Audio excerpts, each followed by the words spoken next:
Hey, you're gonna want to stand by here for this one. We're gonna be putting a alternator on this 2013 Cadillac XTS front wheel drive. It's gonna be good. There's not a whole lot out there on it. So we're gonna get this started and show you how to take this thing off step by step. All right, stand by, let's get it going.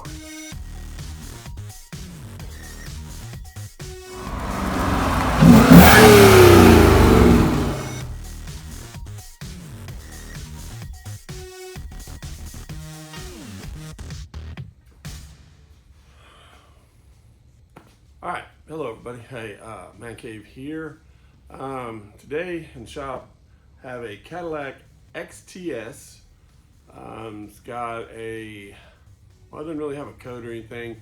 It has a charging system that seems to be having a little bit of an issue. Customer says that they'll drive the car during the day and they'll let it sit at night. Next day, get up, it'll start. But if they let it sit over the weekend, so they drop it, stop it on a Friday at noon, don't get back into it until Monday, battery's dead, won't start up. They replace the battery, thinking that was the problem. Week later, did the same exact thing again. So on these XTSs, they have a digital readout on their charging system. That'll show you what it's charging at, actually on a digital while driving down the road, which is really handy. And so customer calls me and says, hey, every so often I get in the car and I'm driving and it shows 12.3, 12.4, 12.5. So, if you know anything about these GMs, they should be reading, at least from the research that I've done, they should be reading at least 13 volts all the time. Now I know they're smart cars are gonna be regulated inside that alternator, and this should move around anywhere probably from 13.2 to 14.5, 14.6.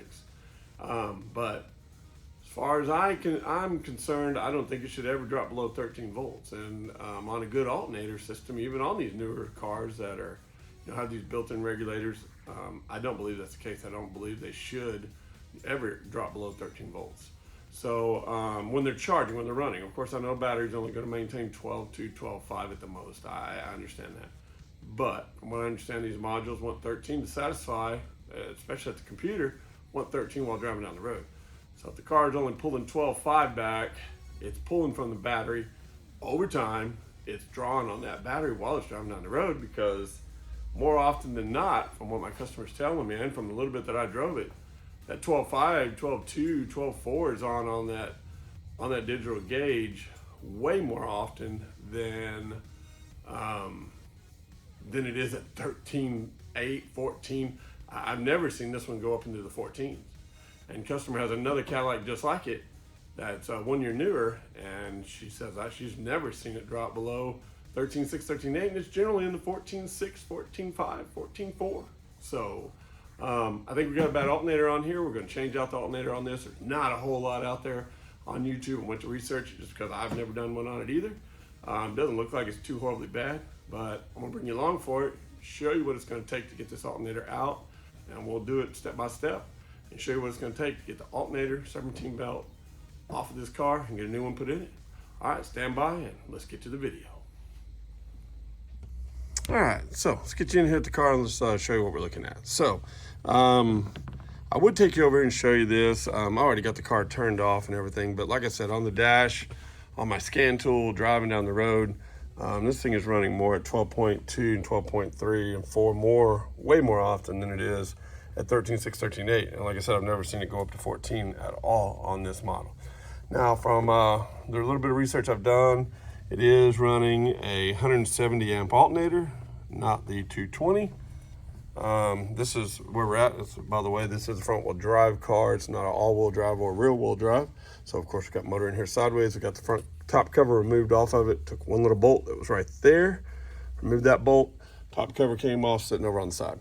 So to get to all this, it's sitting right here. Doesn't look like it should be too terribly hard, but to get the serpentine belt off, as you can see down in there, there's just not a whole lot of room. So, I mean, we can see the front alternator, or the top of the alternator right there. And there's an idler pulley. We can kind of see right there. And that idler pulley is the main, one of the bolt holes for the alternator. So once we get the serpentine belt off, we're gonna have to remove that idler pulley to gain access to the alternator to get it removed. There's a part number there. If you want to verify what your alternator is, if you've got the original one on it, that number underneath there that ends in 6010, you type that into O'Reilly's interchange and it will tell you that it is a 170 alternator. That's on this car, not the 220, because it does show both of them. They look identical according to the pictures. So that'll tell you if you've got the original Denso alternator on here. So anyway, so what I think we're gonna do, we're gonna go ahead and raise this car up. I do have a lift here in the shop. We're gonna pull this wheel and tire, and we're going to see if we pull some of this inner housing area out, if it's a little easier to get to the serpentine belt setup to get this off. I am gonna go ahead and remove this while I've got it down, just to make sure I'm not missing something. Maybe we don't need to remove that, but the plan right now is to go ahead and get this removed, get it jacked up, remove wheel and tire, remove the inner fender well, see if we can get to that tensioner, and it might make it a little easier to get to some of this stuff, but we're gonna see once we get this cover pulled. Removed, this box removed. Let's see what we're working with underneath here.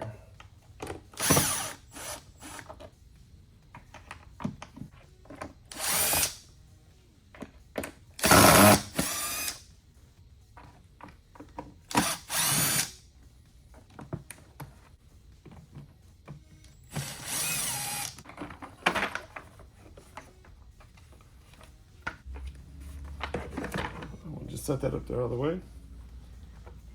Air filter, good time to check it. This one's a little dirty. See about replacing that. And I believe these just pop in here.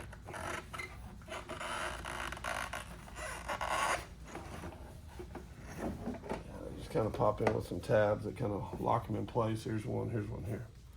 All right, if you look down in here, you can see our tensioner is going to be right back there. That's it right there. That's the top of it, the front of it. So we're gonna get our bar in there and see if we can get it to release this tension on here, and we can kind of see it right there. That's where we want to be, and we'll get that released and see if we can at least get it to release. We don't need to change it. The belt doesn't look that bad or that old, so we can still see numbers really well right there on it. So see if we can get it to at least release, and we can get it to hold itself in place while we get that alternator out of there. All right, we're gonna see if we can get something in there. I just don't think it's gonna be real successful with this. I think if we remove this inner fender, we could get right there to it perfect. Let's go and get this tire removed, and we'll see if we can gain access under here. So I'm using 7/8 on this wheel.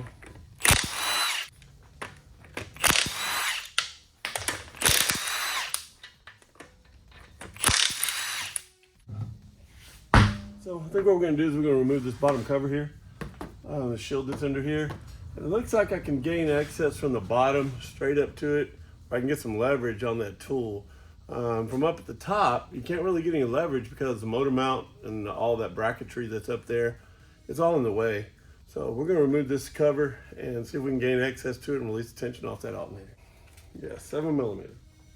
Let's get these removed. There's a handful of them, not too many. Make quick work of it with the drill if you have one.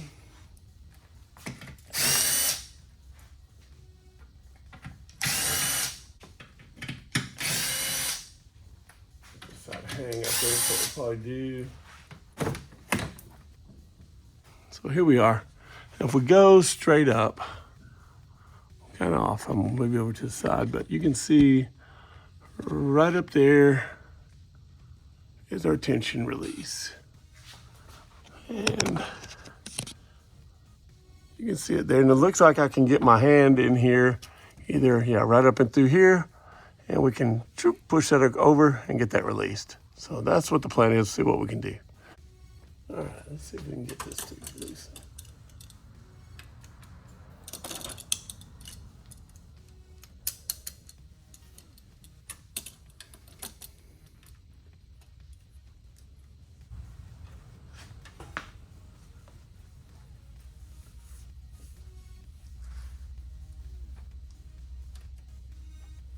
Actually, we can slide it right here off of the AC. Looks like we might be all right. I don't know if you can see what I did there, but get you up in here. As you can see up here, I've got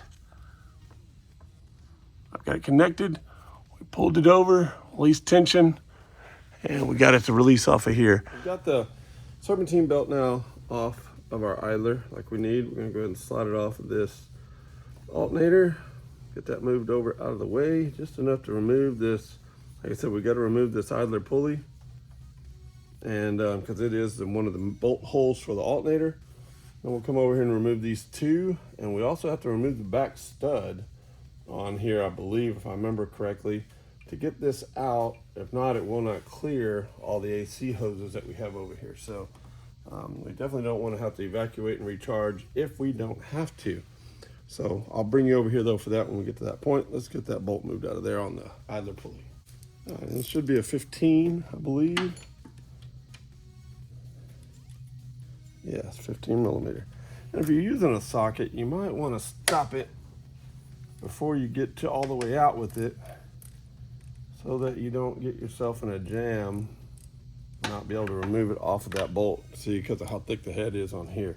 So definitely loosen it, and if you can't get it out by hand, get your little gear wrench, pop it the rest of the way out. Now that it's broke loose, it'll be real easy.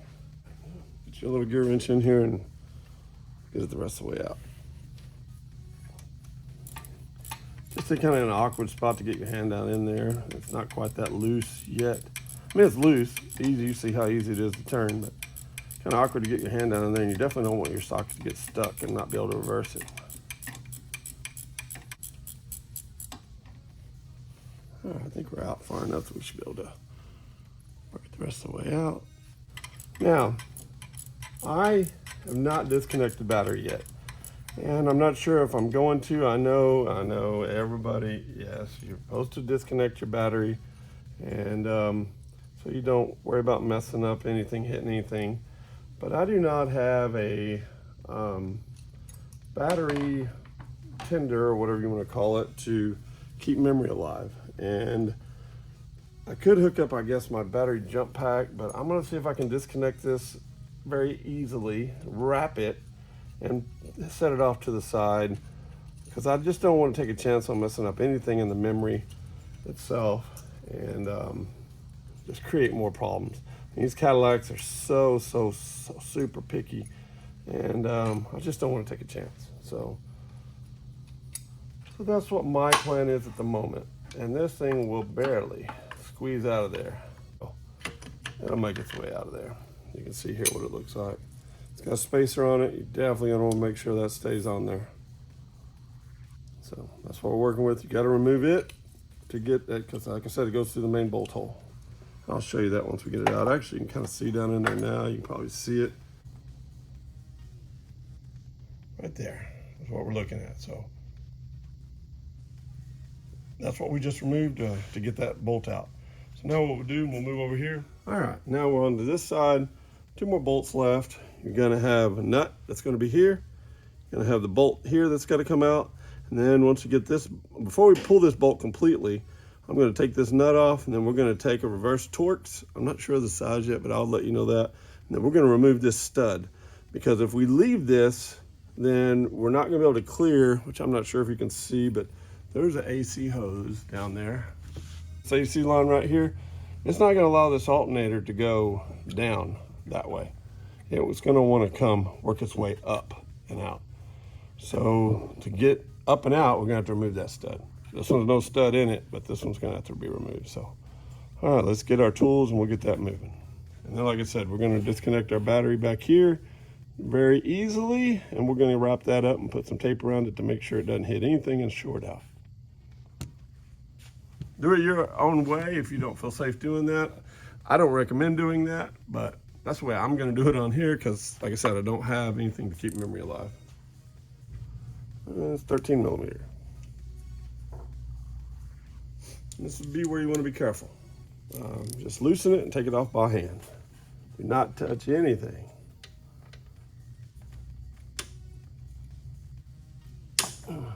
That bad boy was on there, man. Good grief. Take it off the rest of the way by hand. Keep an eye on your lead. Make sure it doesn't pop off of there and touch anything. Before we pull that all the way off, I'm gonna grab my tape. We're gonna wrap a rag around it and tape it. Nut off.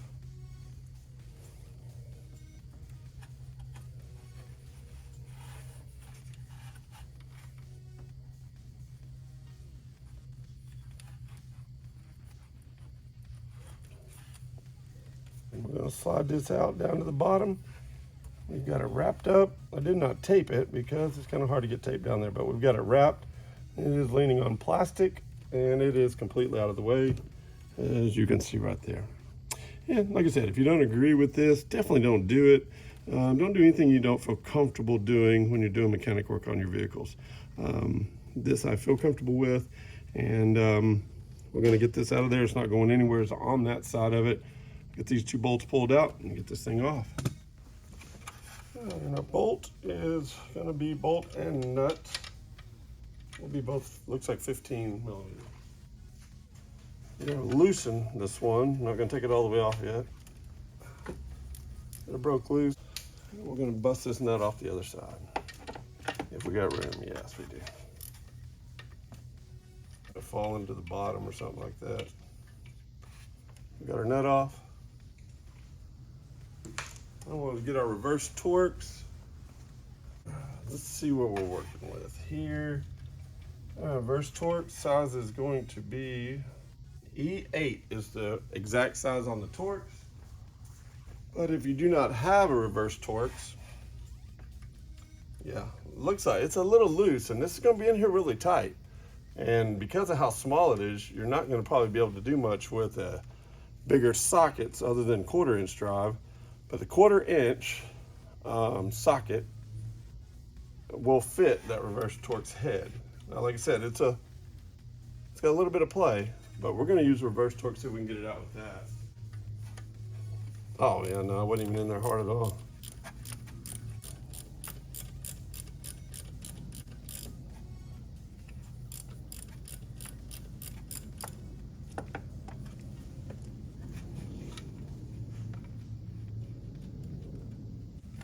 There's our stud that we have removed.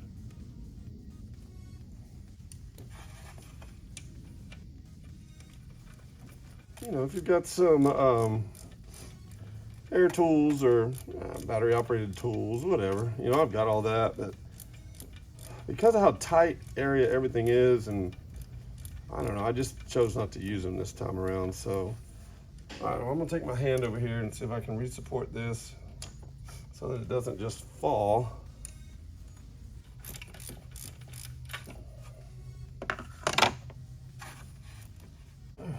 There's a bolt.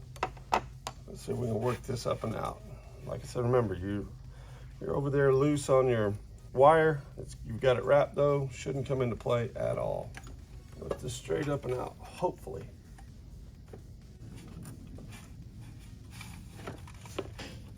And it is really, really tight, y'all. Really, really tight. Got AC line right here in the way. The rubber hose, I moved a little bit on this AC line. But try not to move the aluminum line no more than you have to. You don't want to, definitely don't want to evacuate your AC. And there's your alternator. And yes, one plug I forgot. Squeeze plug, squeeze, pop out. And that's it, it's off.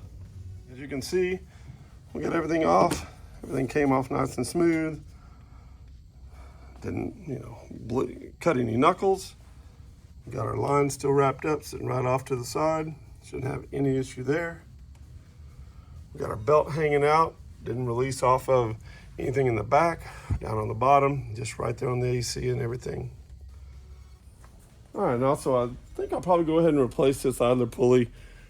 Like I said, it doesn't feel that it's horribly bad, but I just, you know, we're here. I just don't want to take any chances. It looks like it's probably the original one. It's not making any noise or anything. But I mean, we're here. We should probably go ahead and replace it. Like I said, it's going to go back on it anyways, so I'm going to see if they've got one. If so, we'll go ahead and get that replaced as well while we're at it.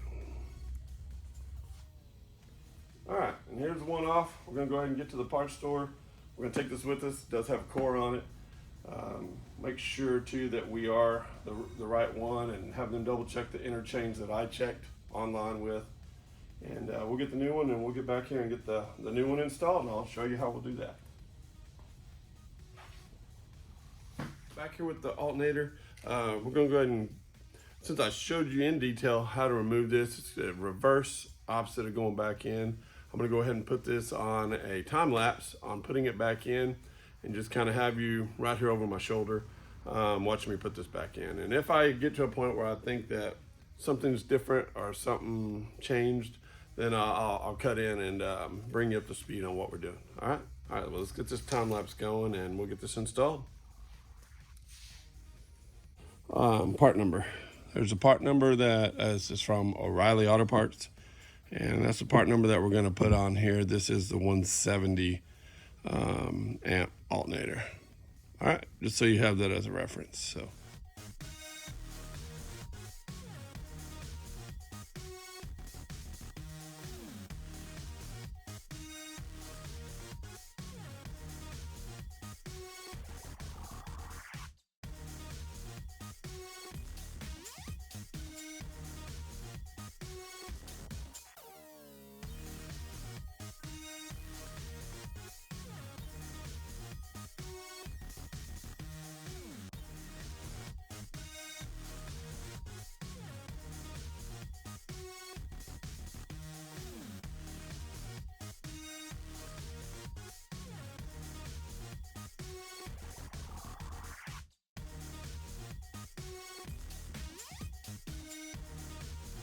Hardest part of this whole job that I ran into, you saw it on time lapse, it probably ran for about 25 seconds, which is a pretty good time on this time lapse, is that bolt right there, getting it to drop back in the hole.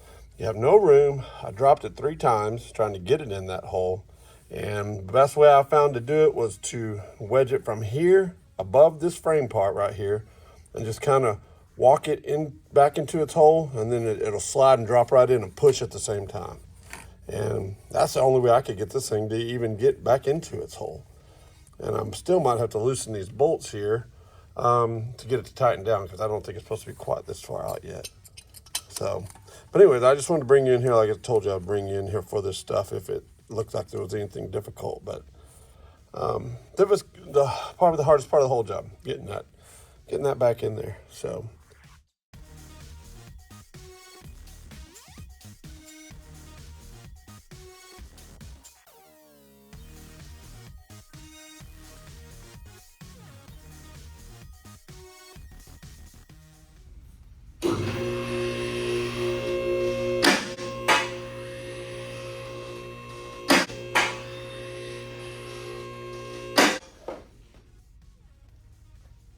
All right, there you go. We got it up in the air.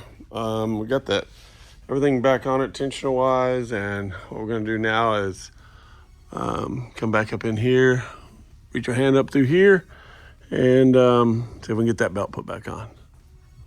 So we get some light back up here, and as you can see, we go up under here, and is our adjuster, our tensioner. Release that, and then when we release that, it popped where we could get the AC belt off, and it slid right off, and we left everything else on because that water pump up there is covered. It's up on the very top up there. So it's covered by a motor mount. So we want to make sure that one didn't, come off of its grooves. Same with back here on the back on the power steering pump. It's all still there too. So everything looks like it's good to go, and we'll get stuff put back on up top, and we'll give it a test and see what it looks like.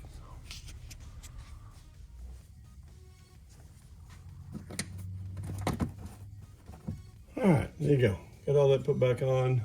This one was a screw. It was missing whenever we got started. I do not have one that's like this, like the Torx. Hate to put something else there, but it wasn't there when we started. So now, as far as with these little push pins that break, just an FYI, you're looking for a good little kit. I mean, it is a really nice little kit. Now you can see I've used quite a few of these that are really popular. But this here, Pittsburgh Harbor Freight, I think it was $12. And you get a lot of push pins that are, kind for some of the Dodges, I believe, if I'm not mistaken, and all these that are just kind of universal. So Really good little set. Harbor Freight pick you up some of those. Not sponsored, that's for sure. But I just thought I'd share it with you because everybody's always looking for those little push pins. You go to the parts stores and they don't have exactly what you're looking for. That little variety set is really good and it's cheap. So, all right, let's get this back down and we'll butt up the top and we'll get it started up, clear any codes that might be present and see what it does.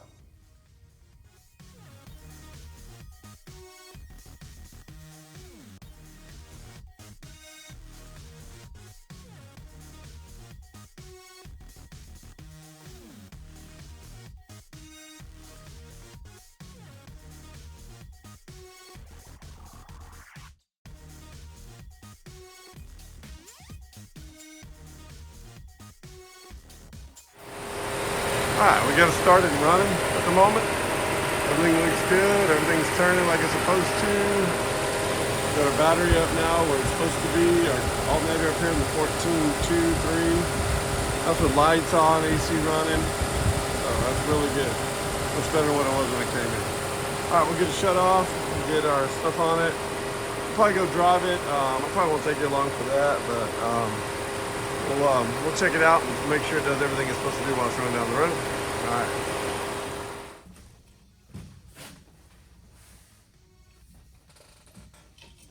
All right, everybody, welcome back. I brought you up here. This is in my office upstairs that I have here in the shop, and just want to bring you up here to do a little recap on what we did. We got alternator, serpentine belt, of course, and the either pulley replaced on this vehicle. Like I said, not a whole lot out there on the 2013, actually on any of the XTS model vehicles. So I figured, I'll put something out there and share something, let people kind of get an idea of what it takes to do this. It is not, not really that hard, but if you don't realize that bolt is part of the either pulley, you're gonna be searching, trying to find, where's this thing out? Why would it be behind that idler pulley? I mean, that's a question for, the GM engineers. And then once again, we got that stud that's on there that has to be removed, or else you gotta evacuate AC and remove that AC line to get that thing to drop down to pull off that stud. Fortunately for us, the stud was easy to remove. Got it out the way, got everything disconnected, removed it, got it put back on, everything's working like it should. So, like I said, I just wanted to get that out there and let people see what we're doing here in the man cave and get a video out there and show people that this can be done. You can do it at home. You can do it in your driveway. You don't need the lift for sure. Makes it a little easier if you choose to go underneath the car to let that serpentine belt loose. Maybe you can do it if you've got a different tool than me. I mean, I've got a bunch of tools and I couldn't get my big hand and arm in the right position with even, off camera. I didn't show it, but off camera I tried multiple different ways to try to get this thing to release so that, maybe we wouldn't have to pull wheel and tire, go underneath, go through the fender, the inner fender well or whatever. But I just I couldn't get my hand to work in that position. So went under the car, removed those 7mm bolts, dropped that thing down, and it was right there. You saw it on video, and that was pretty much a one take. It was nothing to it once you got it removed. So, but anyways, that's how you do the job. The car's charging, doing what it's supposed to do. It's back to the customer, and everything's doing what it's supposed to do. So, well, hey, I'm glad you came along, watched the video, you made it this far. If you would, go on, subscribe. A lot of my viewers are watching my stuff. Got a lot of views on a lot of videos, but not a whole lot of subscribers. Go out there and hit that button. It's free. If you don't have an account, set you up an account. It's super simple, doesn't cost anything. And get yourself on YouTube, make yourself some videos, and watch other videos, subscribe and like, and people appreciate that. I know I appreciate it, that's for sure. I'd like to get this thing out there so we can do some more videos and do some entertainment. I enjoy it. So, but hey, if you like what we're doing, like I said, go on, subscribe, hit the like button, leave me some comments, let me know what you think. So, but for now, that's going to do it here in the man cave, and we'll catch you next time.